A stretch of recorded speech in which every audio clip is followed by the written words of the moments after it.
How did you value the dealerships? Like last 12 months, last 24 months? How did you value it? Yeah, I mean, it was an interesting valuation because COVID, there were still so many COVID years in there. But I really looked at it from a standpoint of I ended up paying a 2 multiple of what they'd done net wise. So it was a 2x of their net for the previous 20 months. So 2x net. And what brands was it again? Ford, Stellantis, Chevy, and GMC. Got it. Yeah, that's low. Like, that's good. Yeah, well, it's a rural market, so it's different. These stores in a tier 2 or even a tier 3 market would have probably been a 5x because they're profitable. And I looked at 5x stores. But, when I looked at it, I said, all right, well, do I buy a store that's already 100% market efficient or 120% market efficient? Yeah, I mean, there's still probably upside there in the finance department, the service department. Or do I buy a store that's 35% market efficient and come in and just blow the doors off? And so far, I mean,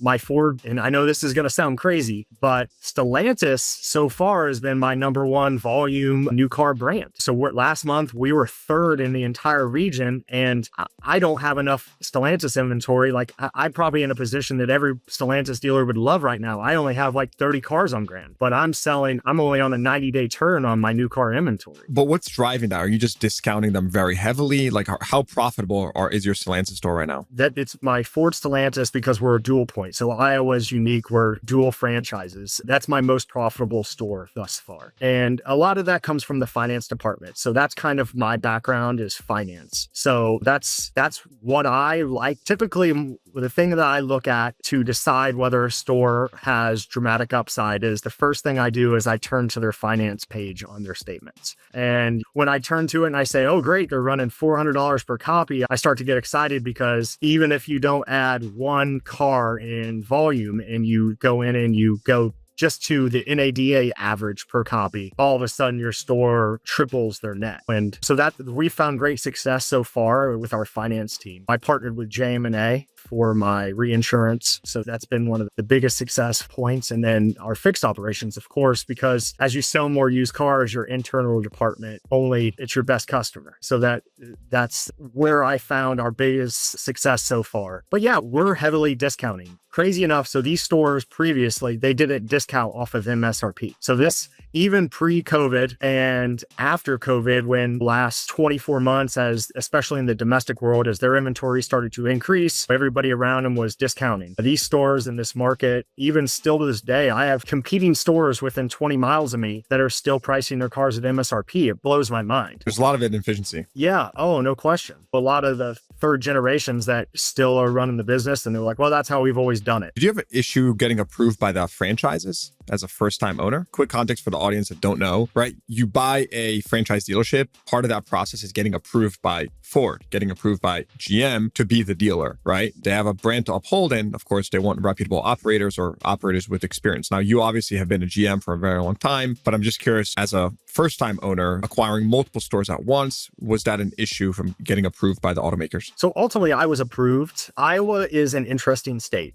That's the best thing, the way I can say it is Iowa is a great state for first-time buyers. Of course, I had concerns just because I was trying to buy multiple brands at one time. Ford and Stellantis. Stellantis, I wasn't extremely worried about. I'd been told behind the scenes that it wouldn't be an issue with my background. I mean, my Toyota store that I ran, I was 175% sales efficient. A manufacturer ultimately sets what the store should sell based off the market and based off of previous registrations in the market. And every brand has their own kind of spin on how they come up with the math. But Toyota, let's say that my previous store, they would say, hey, based off your market, your store should sell 150 new Toyotas a year. Now, of course, ours was a lot higher. But then if we sell 200, ultimately, we're more than 100% market efficient. So that kind of sets you apart and especially with Toyota being that we had no dealer had inventory. Even after COVID, and still to this day, Toyotas are struggling with inventory. I mean, I have friends that run Toyota stores that every month they're still selling down to single digits, and they're selling 80, 90 cars a month new, and at the end of the month, they end up with 5 new Toyotas left on ground. So to be market efficient, over efficient with no inventory, it definitely has its challenges, but we found a way to do it. So my last 3 years with Toyota, on an average, I was right at 175% market efficient for my Toyota brand. And their biggest thing is TLE, which for anybody that's listening that doesn't know, TLE is basically customer retention. So that's Toyota. That's the only way you can win President's Award with Toyota. So my last 2 years with Toyota, I technically would have won their President's Award, but unfortunately, our facility, we were building a brand new store, and the only way you can get President is if you have a compliant building. But I hit all their metrics as far as with TLE for customer retention. I was actually a top 10% TLE store for customer retention, and that's in service. So Toyota doesn't necessarily look at CSI as much. It's an interesting, which in this world where every brand is CSI, and that you get your monthly call, whether you're on the good list or the naughty list for your CSI, Toyota kind of looks at things a little different because they understand that, hey, sometimes the surveys maybe can be a little misleading and